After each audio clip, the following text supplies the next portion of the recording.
हम कहाँ हैं? नहीं, शारीरिक रूप से नहीं, मानसिक रूप से हम कहाँ हैं? अभी, इसी वक़्त, जब आप ये वीडियो देख रहे हैं, क्या आपका मन पूरी तरह यहाँ है? या फिर आप कल हुई उस बहस के बारे में सोच रहे हैं? या शाम को क्या खाना बनेगा, इसकी चिंता कर रहे हैं? नमस्ते दोस्तों, आर्क ज़ोन, एक ज्ञान स्फीयर में आपका स्वागत है। मैं हूँ आपका दोस्त और इस आध्यात्मिक यात्रा का साथी। आज हम अष्टांगिक मार्ग, नोबल एट फोल्ड पाथ के सबसे प्रसिद्ध लेकिन सबसे कम समझे जाने वाले पड़ाव पर हैं, और ये है सम्यक स्मृति, राइट माइंडफुलनेस। दोस्तों, विज्ञान कहता है कि एक सामान्य इंसान दिन का 47% समय ऑटो पायलट मोड में बिताता है। यानी हम जाग तो रहे होते हैं, लेकिन हमारा मन सो रहा होता है। हम नहाते हैं, खाना खाते हैं, गाड़ी चलाते हैं, बिना यह महसूस किए कि हम यह कर रहे हैं। और बुद्ध ने कहा था कि यही बेहोशी हमारे 90% दुखों की जड़ है। आज हम इसी बेहोशी को तोड़ेंगे।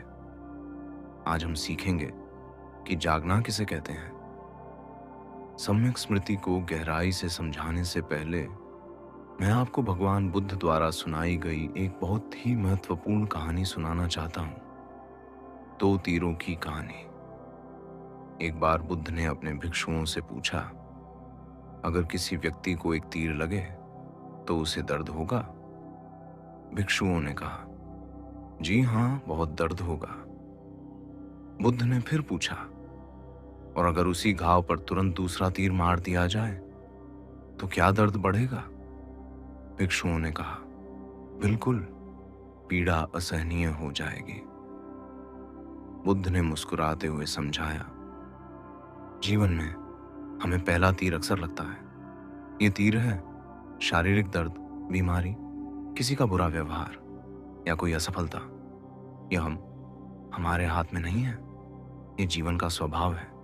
लेकिन हम अज्ञानता में खुद को दूसरा तीर भी मार लेते हैं। ये दूसरा तीर है हमारी प्रतिक्रिया, रिएक्शन।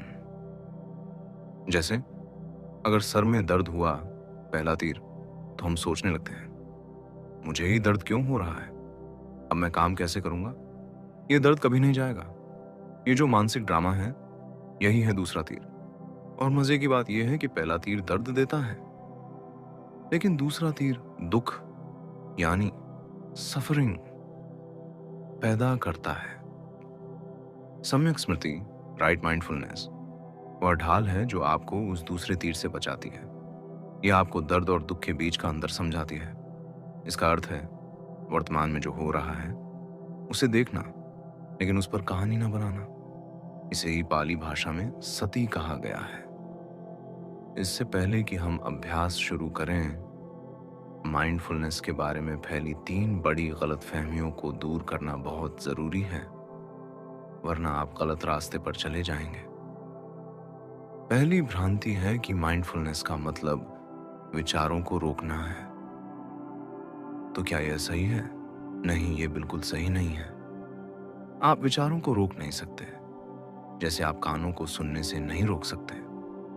माइंडफुलनेस का मतलब विचारों को रोकना नहीं, बल्कि उन्हें देखना है। ट्रैफिक को जाम करना नहीं, बल्कि फुटपाथ पर खड़े होकर गाड़ियों को गुजरते हुए देखना है। दूसरी भ्रांति है कि क्या यह सिर्फ रिलैक्सेशन के लिए है? तो सिर्फ रिलैक्स होना इसका मकसद नहीं है। कभी कभी माइंडफुलनेस आपको बेचैन भी कर सकती है, क्योंकि आप पहली बार अपने अंदर दबी हुई भावनाओं को देख रहे होते हैं। इसका मकसद शांति नहीं, स्पष्टता यानी क्लैरिटी है। शांति तो बाय प्रोडक्ट है जो बाद में मिलती है।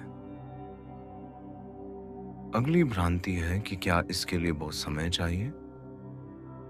इसके लिए आपको अलग से समय नहीं निकालना है। आपको बस अपने मौजूदा समय में क्वालिटी जोड़नी है।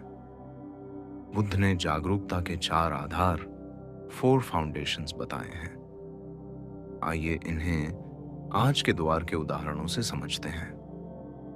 पहला है कायानुपस्सना, अर्थात बॉडी अवेयरनेस या लंगर डालना।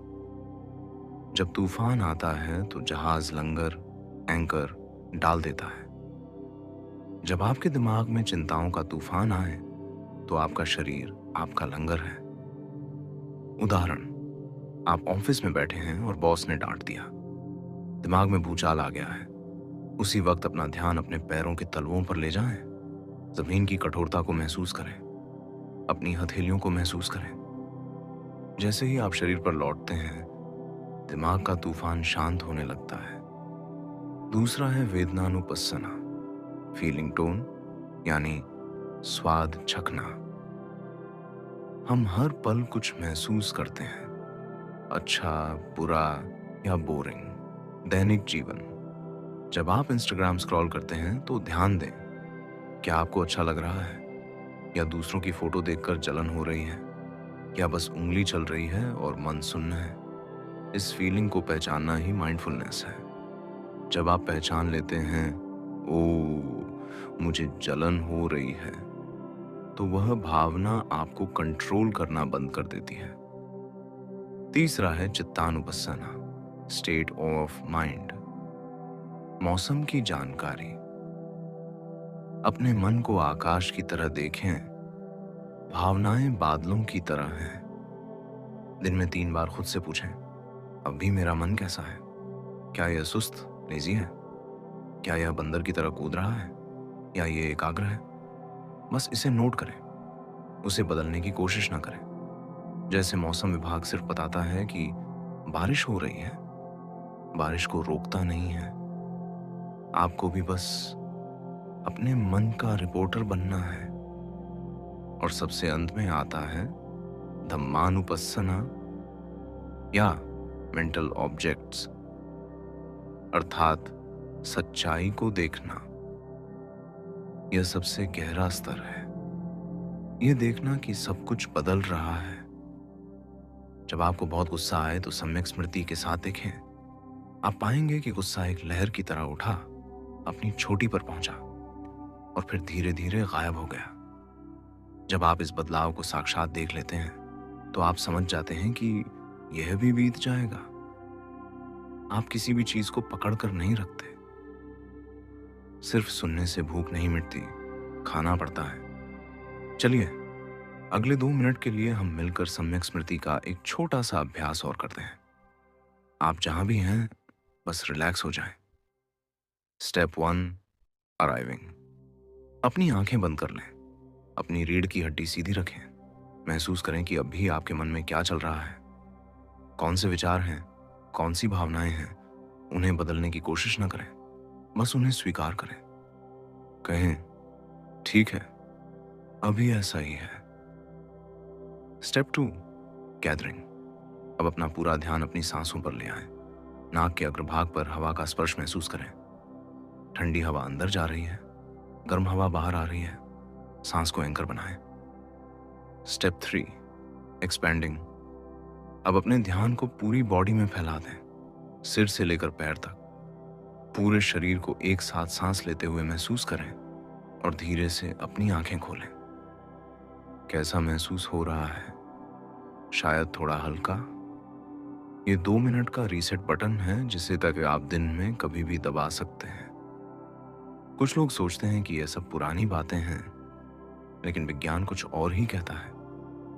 हार्वर्ड यूनिवर्सिटी की रिसर्च बताती है कि मात्र 8 हफ्ते माइंडफुलनेस का अभ्यास करने से हमारे दिमाग का ग्रे मैटर बदलने लगता है। यह बदलाव मुख्य रूप से 2 जगहों पर दिखता है। पहला, हमारा हिप्पोकैम्पस, दिमाग का वह हिस्सा जो याददाश्त और सीखने के लिए जिम्मेदार है, वह पहले से कहीं ज्यादा घना हो जाता है। दूसरा, हमारा अमिग्डला, वह हिस्सा जो हमें डर और तनाव महसूस कराता है, वह धीरे धीरे सिकुड़ने लगता है। इसका सीधा सा मतलब यह है कि आप सिर्फ सोच नहीं बदल रहे, बल्कि भौतिक रूप से अपने दिमाग की संरचना बदल रहे हैं। विज्ञान की भाषा में इसे न्यूरोप्लास्टिसिटी कहते हैं। सरल शब्दों में कहें तो आप अपने दिमाग को खुशी और शांति के लिए फिर से रिवायर कर रहे हैं। वीडियो खत्म करने से पहले मैं आपको इस हफ्ते के लिए 3 छोटे चैलेंज देना चाहता हूं। क्या आप तैयार हैं? ब्रश करते समय कल सुबह जब आप दांत ब्रश करें तो बस ब्रश करें, पेस्ट के स्वाद को महसूस करें, ब्रश की आवाज़ सुनें। अगले 2 मिनट के लिए भविष्य की प्लानिंग ना करें। डोर नॉब तकनीक। जब भी आप किसी दरवाजे को खोलें, घर का या ऑफिस का, उस हैंडल को छूते ही एक गहरी सांस लें और खुद को वर्तमान में ले आएं। फिर अंदर जाएं।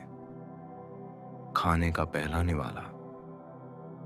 अगले 1 हफ्ते तक खाने का पहला निवाला पूरी जागरूकता के साथ आंखें बंद करके खाएं। ये छोटी चीजें ही आदत बनती हैं और आदतें ही चरित्र बनाती हैं। दोस्तों, अष्टांगिक मार्ग का यह 7वां कदम, सम्यक स्मृति, पूरी इमारत की नींव है। अगर स्मृति नहीं है तो बाकी 7 कदम बेकार है। बिना होश के किया गया प्रयास व्यर्थ है और बिना होश के समाधि लग नहीं सकती।